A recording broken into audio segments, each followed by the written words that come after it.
I was standing in the middle of a crowded shopping mall when my entire world clapped.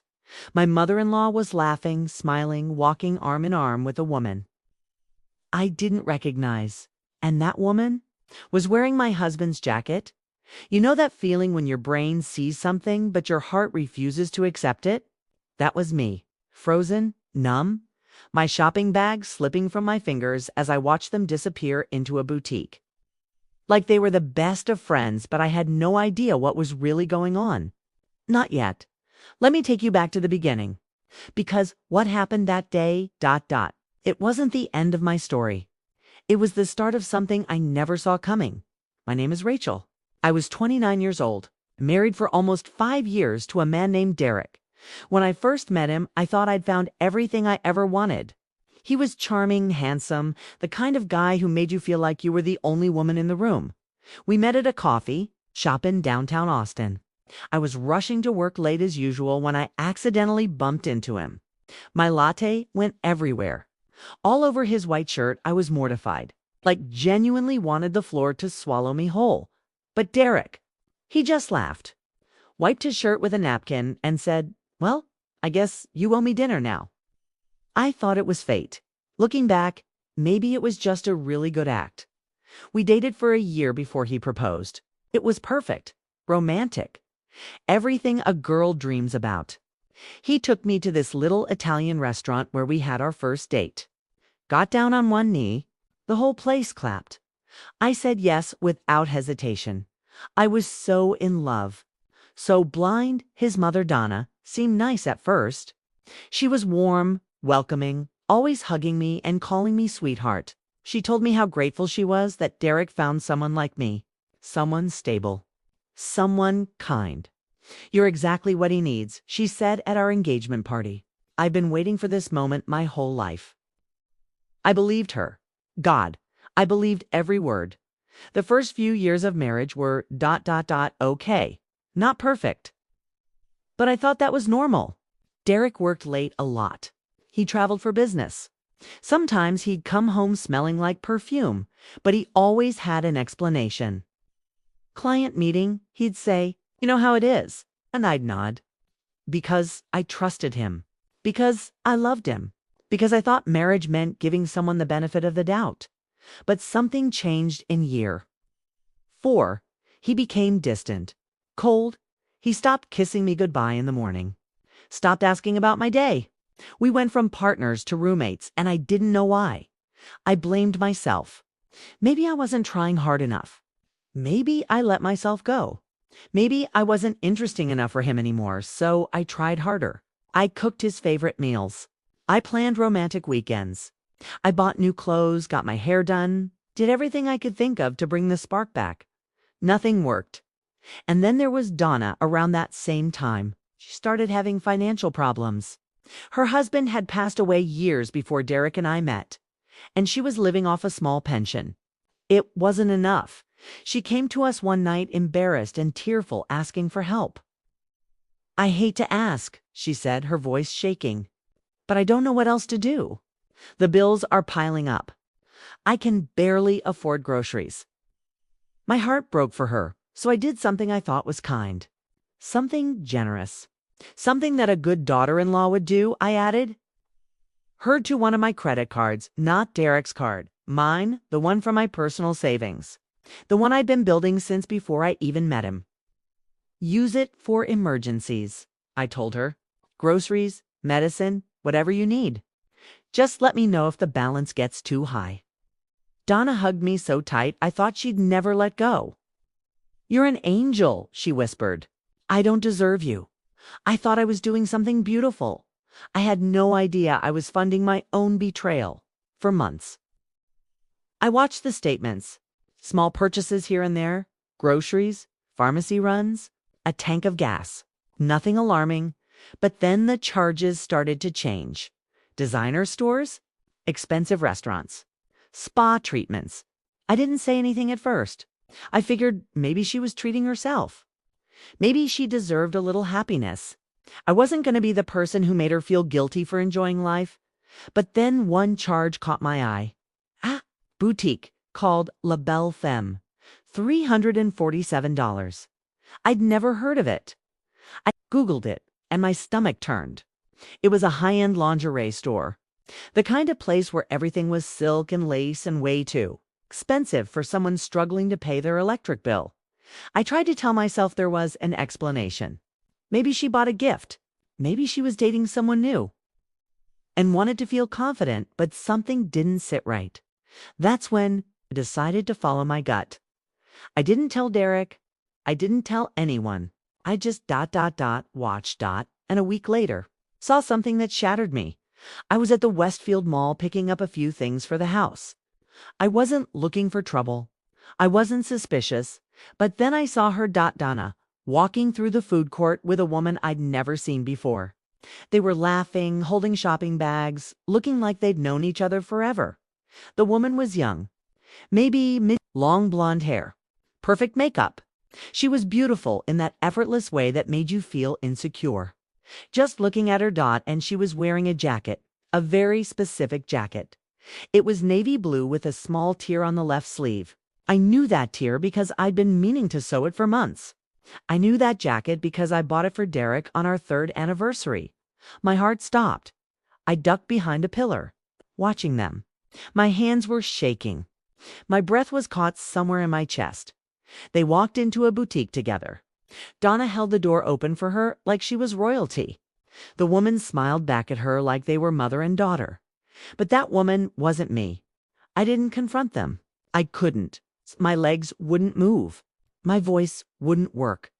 I just stood there, frozen, watching my world fall apart. When I got home that night, Derek was already in bed. I stood in the doorway staring at him, wondering who he really was, wondering if I ever knew him at all. "You okay?" He mumbled, half asleep. "Yeah," I lied. "Just tired." But I wasn't tired. I was broken. The next morning, I did something I never thought I'd do. I checked his phone. He was in the shower, and his phone was sitting on the nightstand, unlocked, like he didn't even care about hiding anything anymore. My hands trembled as I picked it up. I felt sick, guilty, like I was the one doing something wrong. But what I found, what I found changed everything. There were messages, hundreds of them, from someone saved as S. "Can't wait to see you tonight. I miss you already. Your mom is hilarious. She's going to take me shopping again tomorrow." And then one that made my blood run cold. "I can't believe Rachel doesn't know. She's so clueless. It's almost sad." I dropped the phone. My entire body went numb. Derek wasn't just cheating on me. He was laughing about it. And his mother, his own mother, was helping him. I wanted to scream. I wanted to cry. I wanted to storm into that bathroom and demand answers. But I de-dormed single quotes, because in that moment, something inside me shifted. The sadness, the shock, the heartbreak. It all started to harden into something else. Anger, cold, calculated anger. I put the phone back exactly where I found it. I wiped my fingerprints off the screen. I stood up straight and looked at myself in the mirror. I wasn't going to be the victim, not anymore. I spent the next few days gathering evidence. I screenshotted everything: messages, photos, call logs. I found her social media. Her name was Savannah. She was 24 years old, worked at a marketing firm downtown, and had been seeing my husband for almost 2 years. 2 years, half of our marriage had been a lie. And the worst part, Donna knew from the very beginning. She knew. There were messages between her and Derek, long conversations about how to keep me in the dark, how to make sure I didn't find out, how to use my money to fund their little outings. "She's too trusting," Donna had written. "That's her weakness." My own mother-in-law called my kindness a weakness, and she used it against me. But here's the thing about underestimating someone. Eventually, they prove you wrong. I made a plan. A careful, detailed, step-by-step plan. I wasn't going to cry. I wasn't going to beg. I was going to show them exactly what happened when you messed with the wrong woman, and it all started with one phone call. I called the credit card company on a Tuesday morning.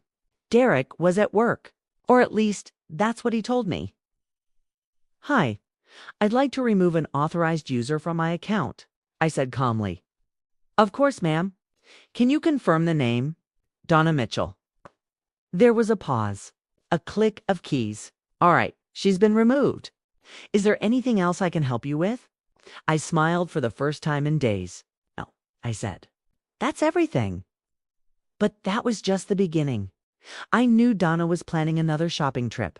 I'd seen the messages. She and Savannah were going to meet at the mall on Saturday, hit up a few stores, maybe grab lunch. All on my dime, except this time, my dime wasn't available. I wanted to see her face. I wanted to be there when she realized the card didn't work. I wanted her to know without me saying a word that I knew everything, so I showed up.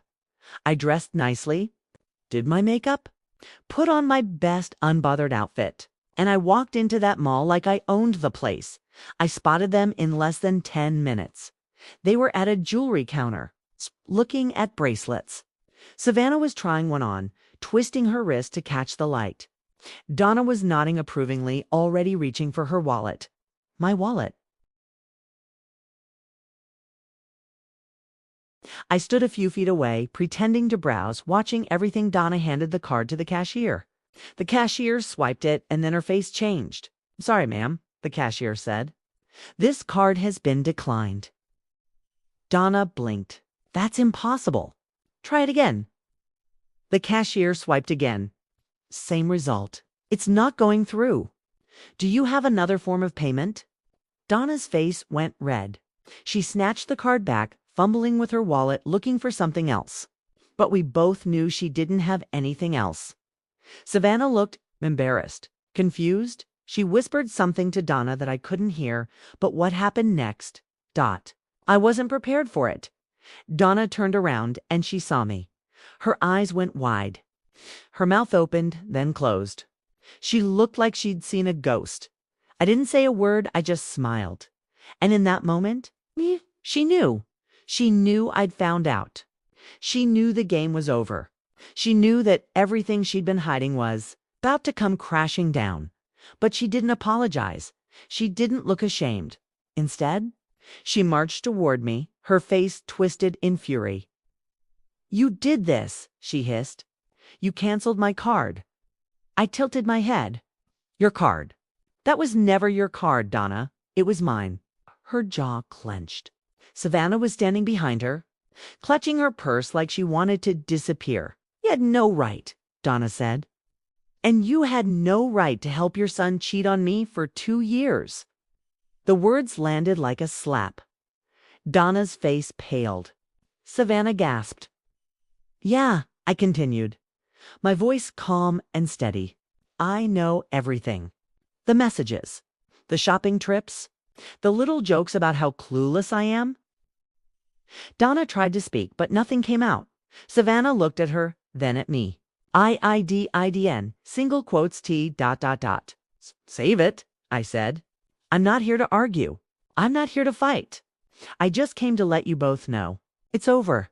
I turned to walk away, but Donna grabbed my arm. "You think you can just walk away?" she snapped. "Derek loves that girl. He's going to leave you anyway. You're nothing to him." I looked at her hand on my arm. Then I looked at her face. "Maybe," I said softly, "but I'm not nothing to myself." I pulled my arm free and walked out of that store without looking back. My heart was pounding. My hands were shaking, but for the first time in a long time, I felt free.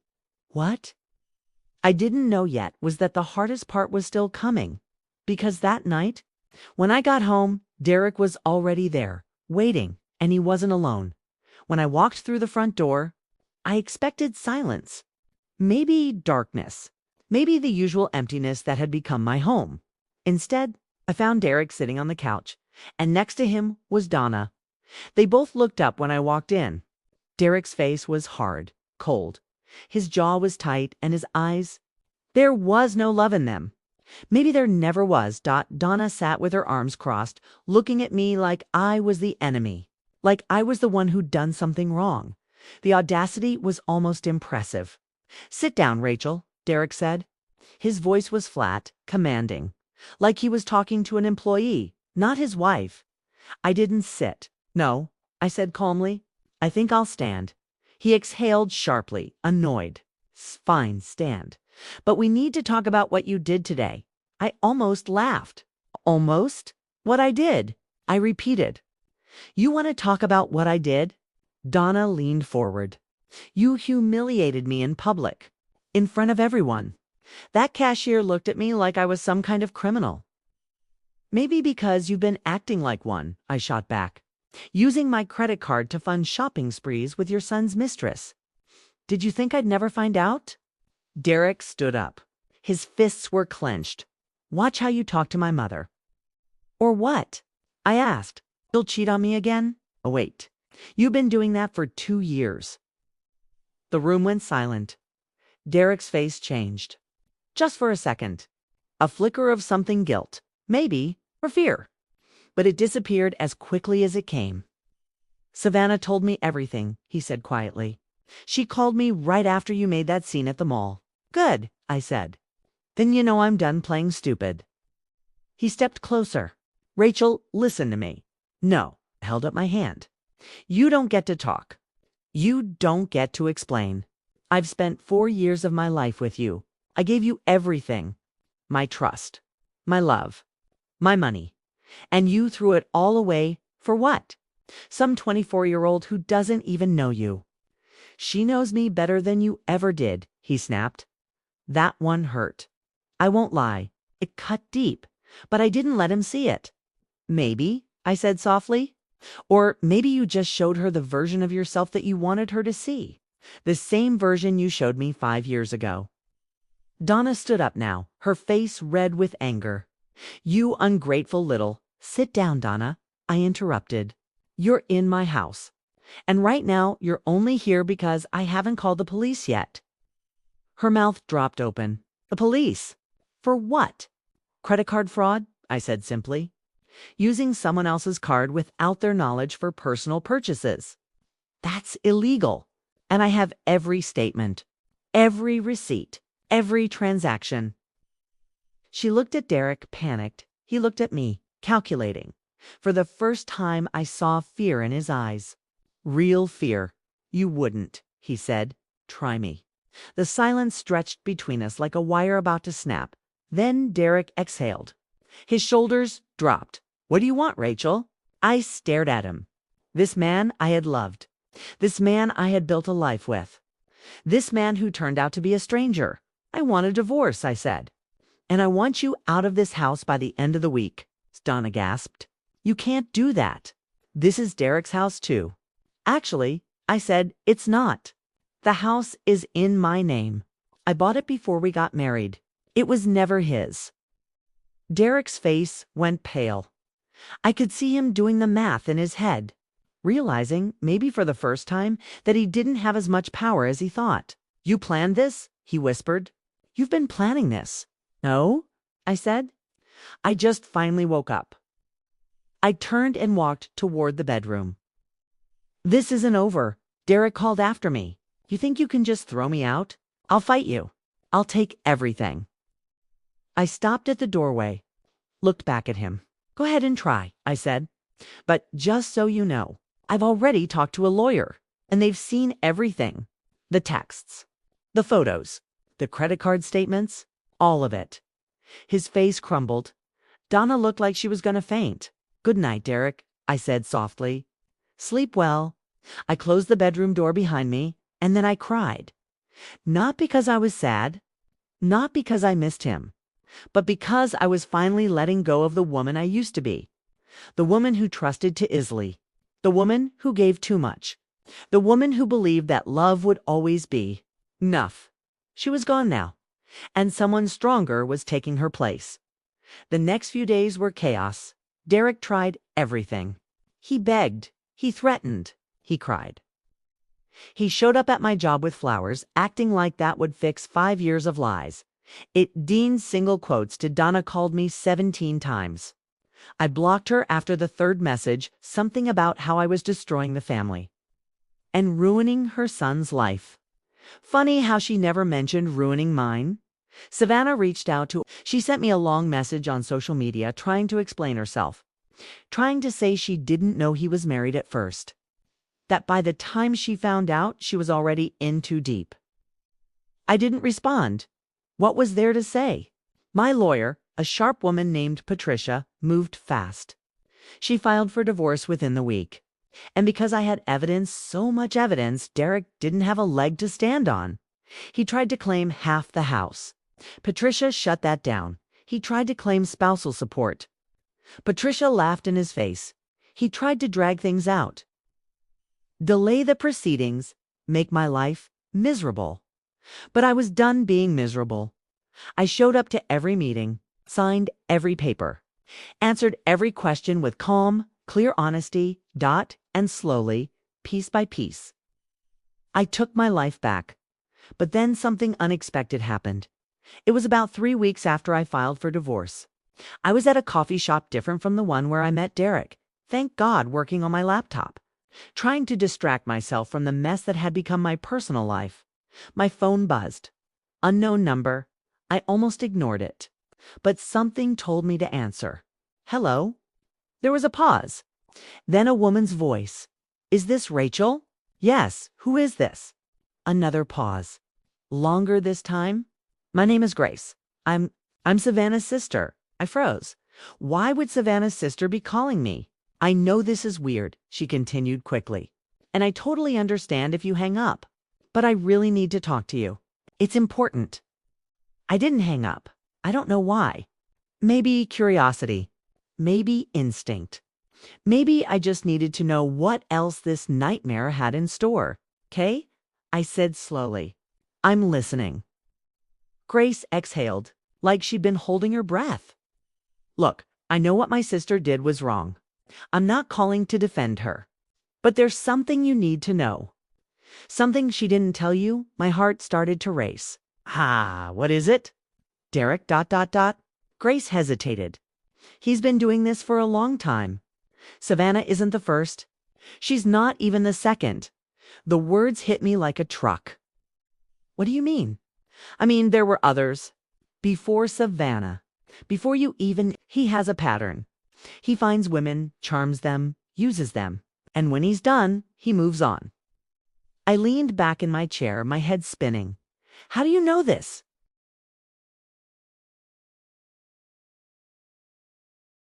"Because Savannah found out," Grace said.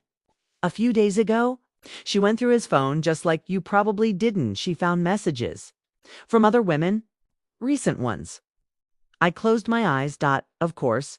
Of course he was still doing it." "She's devastated," Grace continued. "She thought she was special. She thought he actually loved her. But she was just another name on a list." I didn't feel sympathy. Not exactly. But I understood. I understood what it felt like to believe in someone who wasn't real. "Why are you telling me this?" I asked. "Because I think you deserve to know the truth. And because," Grace paused, "there's something else. Something bigger." My grip tightened on the phone. "What?" "Savannah found something in Derek's files. Financial documents. He's been hiding money, Rachel. A lot of it. In accounts you don't know about. Accounts overseas." My blood ran cold. "Are you serious?" "Dead serious. He's been siphoning money for years. From the business. From joint accounts. He was planning to leave. Take everything and disappear." I couldn't breathe. All this time, I thought I knew the extent of his betrayal. I thought I'd uncovered everything, but I hadn't even scratched the surface. "I have copies," Grace said. "Savannah made copies of everything before she confronted him. She wants to give them to you." "Why?" I asked. "Why would she help me?" Grace was quiet for a moment. "'Cause she knows what he is now, and she doesn't want him to win." I sat there staring at my cold coffee, trying to process everything. Derek wasn't just a cheater. He was a con artist, and he'd almost gotten away with it. I met Savannah 2 days later. It was awkward, uncomfortable. We sat across from each other at a quiet cafe, neither of us really knowing what to say. She looked different than I remembered. Smaller, tired, the confident. Woman I'd seen at the mall was gone. Sorry, she said quietly. I know that doesn't mean anything. But I'm sorry. I nodded. Not forgiving her. Not yet. But acknowledging her words. Tell me what you found, I said. She slid a folder across the table. I opened it and my jaw dropped. Bank statements. Wire transfers. Property deeds. Derek had been hiding over $400,000 in offshore accounts.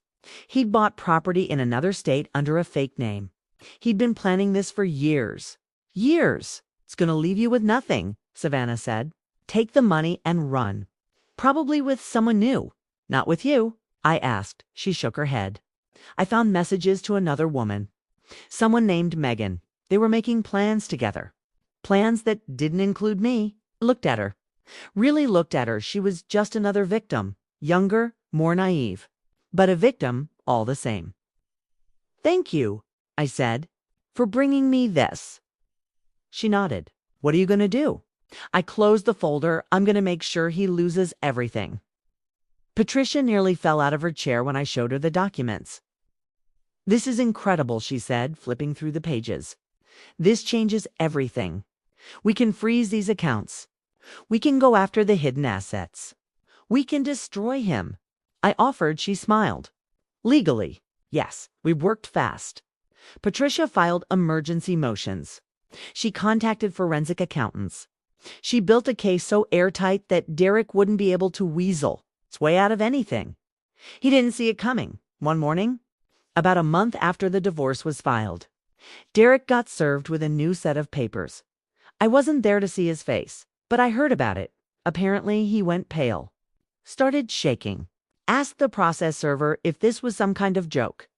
It WASN single quotes. Within days, his hidden accounts were frozen. His fake property was flagged. His carefully constructed escape plan fell, part like a house of cards. And that wasn't even the best part. The best part came when his company found out. Derek worked in finance. Ironic, right? And when his employers discovered that he'd been hiding money, falsifying records, and potentially committing fraud, they fired him immediately. No severance. No references, nothing.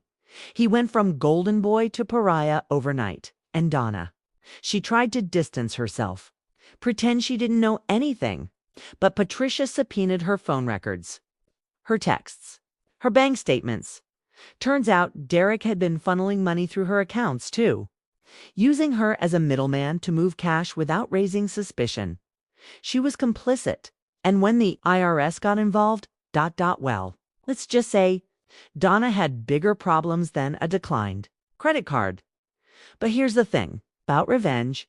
It doesn't heal you. It feels good in the moment. Satisfying, justified. But when the dust settles, you're still left with the pieces of your broken life. I spent a lot of nights alone after everything went down, sitting in my empty house, wondering who I was without Derek. Without the identity of wife, I felt lost, hollow, like I'd won the battle but didn't know what to do with the victory. My friend Michelle came over one night with wine and pizza. You need to get out of this house, she said. Start living again. I don't know how, I admitted. She grabbed my hand. Then we'll figure it out together. And slowly I did. I started small. Took a pottery class, went to the gym, reconnected with old friends I'd lost touch with during my marriage. I learned to cook things that I liked, not just what Derek preferred. I redecorated my house, painted the walls, bought new furniture. I made it mine. And one day, about 6 months after the divorce was finalized, I woke up and realized, I was happy. Not pretending, not faking it, actually genuinely happy. The weight was gone. The sadness was fading. I was becoming someone new, someone stronger, braver, more confident than I'd ever been before. But life had one more surprise in store for me, and it came in the form of a man named Ethan. I met him at the farmer's market on a sunny Saturday morning. I was reaching for a carton of strawberries at the same moment he was. Our hands touched. Oh, sorry, we both said at the same time. Then we laughed. He was tall, kind eyes, a warm smile that felt genuine. You take them? He said, stepping back. No, please, I insisted. You were here first. He shook his head. I insist. A beautiful woman should never have to fight for strawberries. I blushed. Actually blushed. I hadn't done that in years. I'm Ethan, he said, offering his hand. Rachel. We ended up walking through the market together, talking about everything and nothing. He was funny, easy to talk to. He didn't make me feel like I had to perform or impress. He just saw me. When we parted ways, he asked for my number. I hesitated. I should tell you, I said, I just got out of a really bad marriage. I'm not sure I'm ready for. Hey, he said gently, no pressure. I just really enjoyed talking to you. If you ever want to grab Coffier's friends, I'd love that. He handed me his card. No expectations, he added. Just an open door. I took the card, and something in my heart shifted. Maybe not all doors led to disappointment, maybe. Some of them led somewhere beautiful, but I had no idea just how beautiful things were about to do. Become ... I didn't call Ethan right away.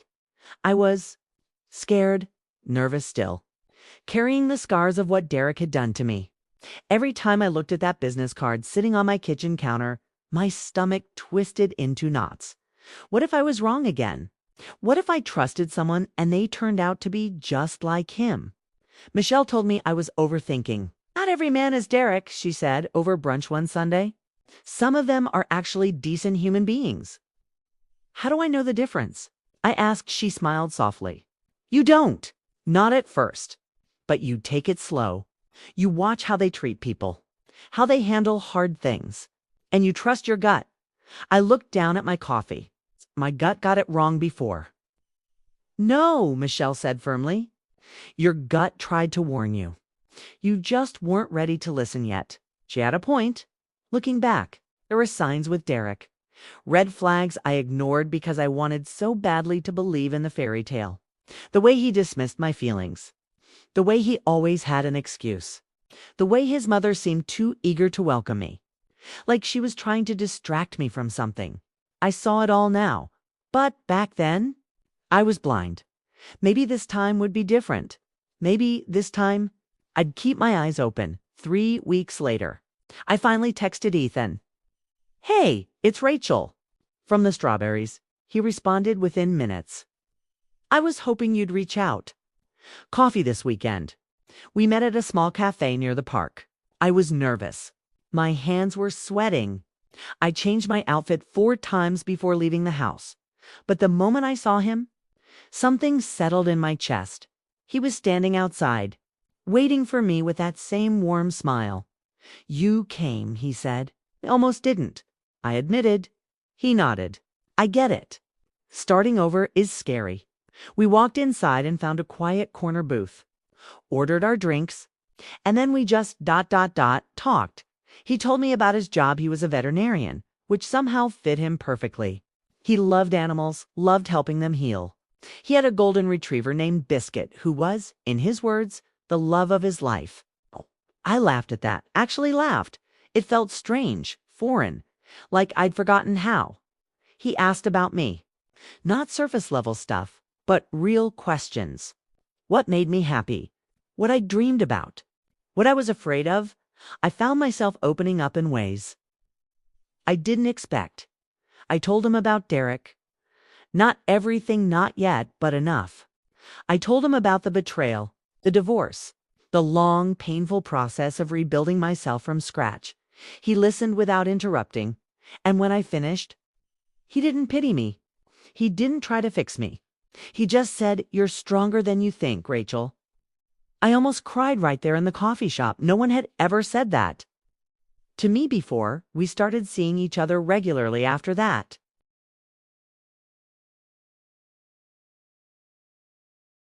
Not dating, not at first. Just spending time together. Walking in the park. Grabbing dinner. Watching movies at his place with Biscuit curled up between us. He never pushed, never pressured. He let me move at my own pace, and I loved him for that. Wait, loved him? The thought caught me off guard. It had been 8 months since my divorce was finalized. 8 months of healing, growing, learning to be alone. And now here I was, feeling things I thought I'd never feel again. It terrified me, but it also felt right. One night, we were sitting on his porch, watching the sunset. The sky was painted in shades of orange and pink, and the air was warm and soft. "Can I ask you something?" Ethan said. "Sure." He turned to face me. His eyes were serious but gentle. "Are you happy?" I thought about it. Really thought about it. A year ago, I would have said no. I was trapped in a marriage that was slowly suffocating me. I was being lied to, manipulated, used. I was disappearing into someone else's shadow, but now. "Yeah," I said softly. "I think I am." He smiled. That smile that always made my heart skip. "Good," he said, "because you deserve to be." I leaned my head on his shoulder, and for the first time in a long time, I felt at peace. Things moved slowly between us, intentionally slowly. We didn't rush into labels or commitments. We just let things grow naturally, like a garden that needed time and care. But eventually, about 4 months into whatever we were, Ethan took my hand one evening and said the words I'd been too scared to say first. "Rachel, I'm falling in love with you." My heart stopped. Then it started again, beating faster than ever. "I'm not asking you to say it back," he continued quickly. "I know you've been through a lot. I just wanted you to know how I feel. No pressure. No expectations." I looked at him, this man who had been patient with me, kind to me, who never made me feel like I had to be anyone other than who I was. "I'm falling in love with you too," I whispered. His face lit up, and then he kissed me, soft, gentle, like up. I was something precious. It was nothing like kissing Derek. There was no performance, no agenda, just pure, honest connection. When we pulled apart, I was crying. "Happy tears," I said, laughing and wiping my cheeks. "I promise. Happy tears." He kissed my forehead. "I'm going to spend every day making sure you never stop smiling," he said. And you know what? He kept that promise. A year passed, then another. Ethan and I built a life together. A real life, built on trust, communication, and mutual respect. All the things my marriage with Derek had been missing. We adopted another dog, a scruffy little terrier named Muffin, who became Biscuit's best friend. We bought a house with a big backyard and a porch swing where we'd sit every evening. I started my own business. A small bakery, something I'd always dreamed about but never had the courage to pursue. Ethan was my biggest supporter. He helped me design the logo, taste tested every recipe, and showed up on opening day with a giant bouquet of sunflowers. "I'm so proud of you," he said. Tears in his eyes, I kissed him right there in front of everyone. Life was good. Better than good. It was everything I never knew. I needed. But there was one more chapter that needed to close. It happened. On a random Tuesday afternoon, I was at the bakery, frosting cupcakes. When the door chimed, I looked up. And my heart stopped. It was Donna. She looked older, tired. Her hair was grayer, her face lined with stress. She was wearing clothes that looked worn, nothing like the designer outfits she used to parade around in. "Rachel," she said quietly. I set down my spatula. "What are you doing here, Donna?" She hesitated, shifted on her feet. "I wanted to talk to you." "I don't think we have anything to talk about." "Please," she said. Her voice cracked. "Just 5 minutes. That's all I'm asking." I stared at her.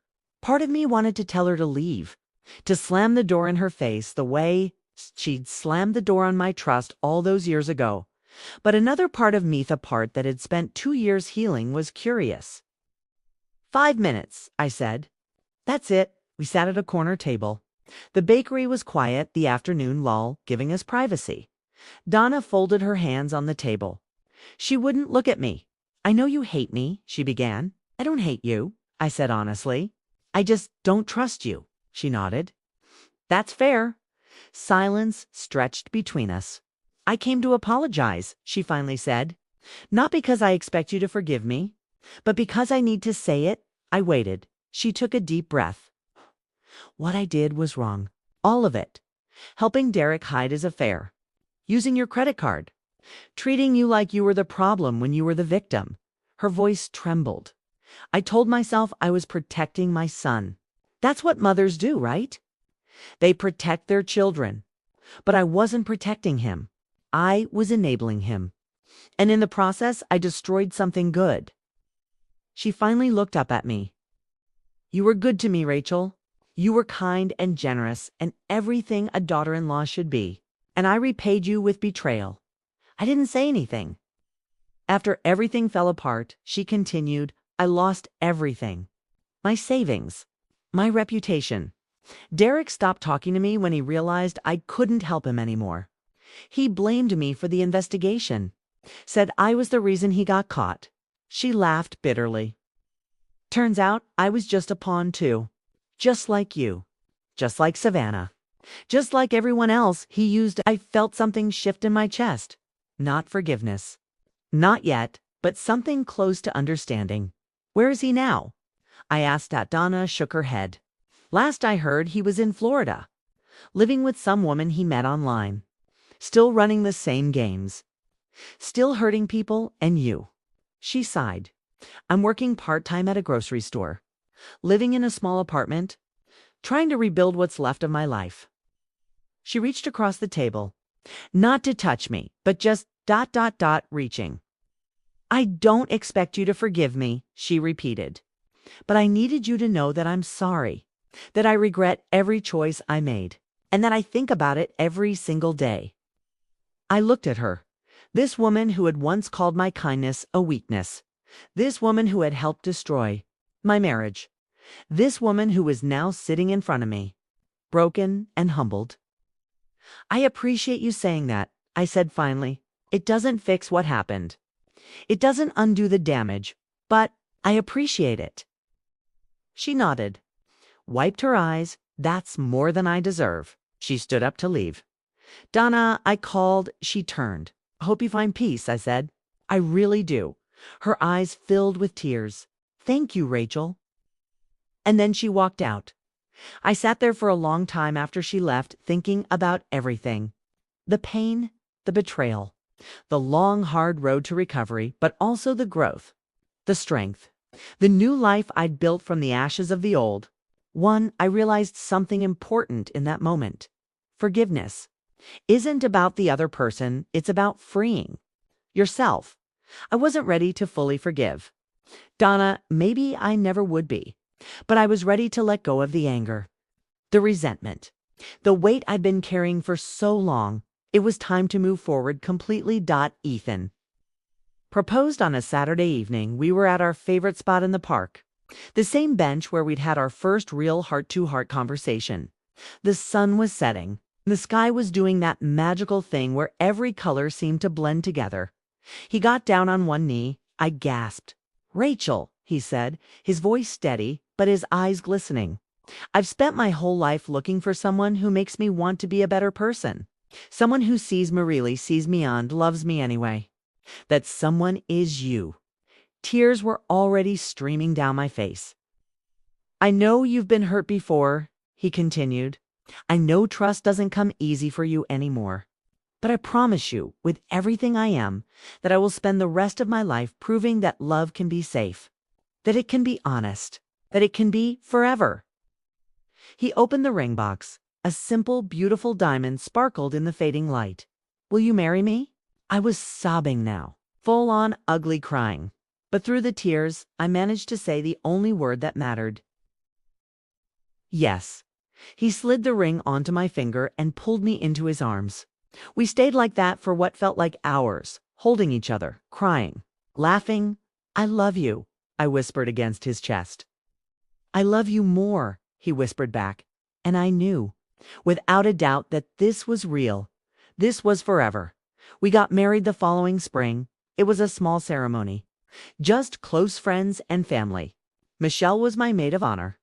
Biscuit and Muffin were the ring bearers, which was chaotic and adorable.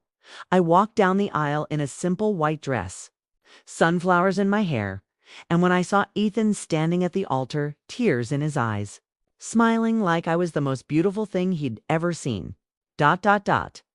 I knew I was finally home. The vows we wrote were simple but heartfelt. I promise to love you on the good days and the hard days, Ethan said. I promise to always listen, always support, and always choose us. You're my best friend, my partner, my everything. When it was my turn, I could barely get the words out.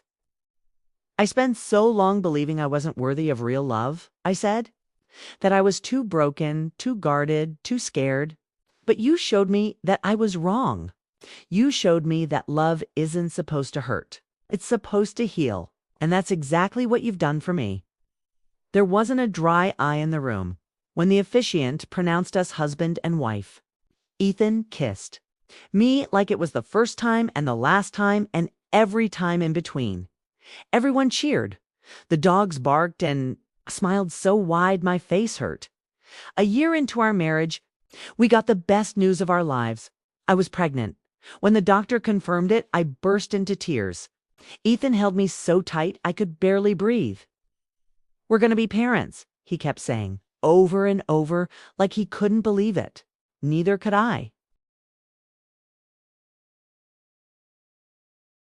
The pregnancy was smooth.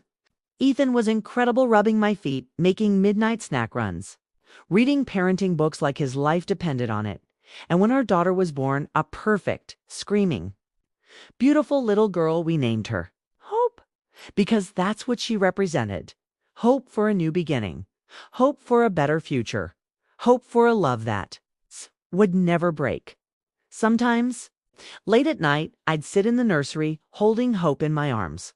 And I'd think about everything I went through, the betrayal, the pain. The moment I discovered my husband and mother-in-law had been lying to me for years, it hurt. It still hurts sometimes, but without that pain, I never would have found my strength. I never would have found Ethan. I never would have found this life this beautiful, imperfect, wonderful life. Everything happens for a reason. I truly believe that now. The last time I thought about Derek was on Hope's first birthday. I was watching her smash cake with her tiny hands, laughing and squealing, surrounded by people who loved her. And for just a moment, I thought about the man who almost destroyed me. I wondered if he was happy, if he ever found what he was looking for, if he ever stopped running. But honestly, it didn't matter.